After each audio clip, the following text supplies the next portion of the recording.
Fox Carolina Weather, WeatheRate certified most accurate local forecast.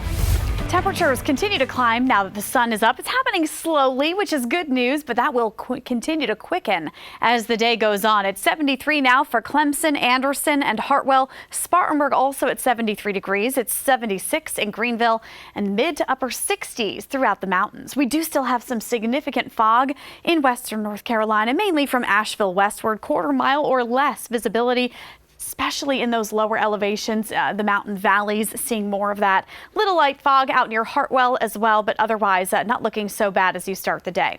Fog is being accompanied by cloud cover so far this morning, so it's going to take a little while for the fog to lift in North Carolina. It may last past 10 a.m. in spots, so we'll watch for that today. Usually when the sky is clear, it allows the fog to lift pretty quickly. That's a different story when we've got these clouds already in place. We don't have storms yet, but we're on our way to some, and while the severe weather threat is mainly to the north and west of us, Chicago, areas of Indiana, Iowa, and West Virginia dealing with storms today. Locally, we're going to see lesser strength in our storms, but still downpours and lightning coming through. So this afternoon, expect to have umbrellas on hand. The high gets to 90 degrees in the upstate and around 85 degrees in western North Carolina. This is normal for this time of year as far as temperatures are concerned, and we will see them fall a bit into the weekend. Rating the day, the Carolina Sky Meter is at a 7 out of 10.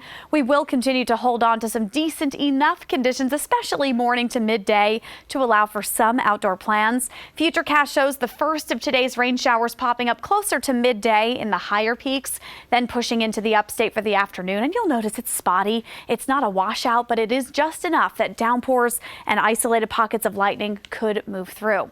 That fades overnight. Tomorrow morning, a dry start again. Then tomorrow afternoon, from the mountains into the upstate, more rounds of rain and storms move in. We're also watching the tropics. We don't have a named storm just yet, but tropical depression number 6, or potential tropical cyclone number 6, I should say, has moved west of the Lesser Antilles island chain. The islands were impacted with rain and wind overnight. And while we do expect to see some strengthening to tropical storm status today into tonight, we are likely to see the storm kind of weaken over Hispaniola, many islands in the Caribbean, and then re-strengthen as it makes its way back toward areas of Florida. It could potentially make landfall on Florida's coast somewhere between the Keys and Miami between Saturday and Sunday. The models right now are fairly widespread across the southern tip of the state there, so no honed-in pinpoint yet, but we're going to get closer to that as the storm develops. And regardless, with this track, it's likely to bring us some rain by early next week.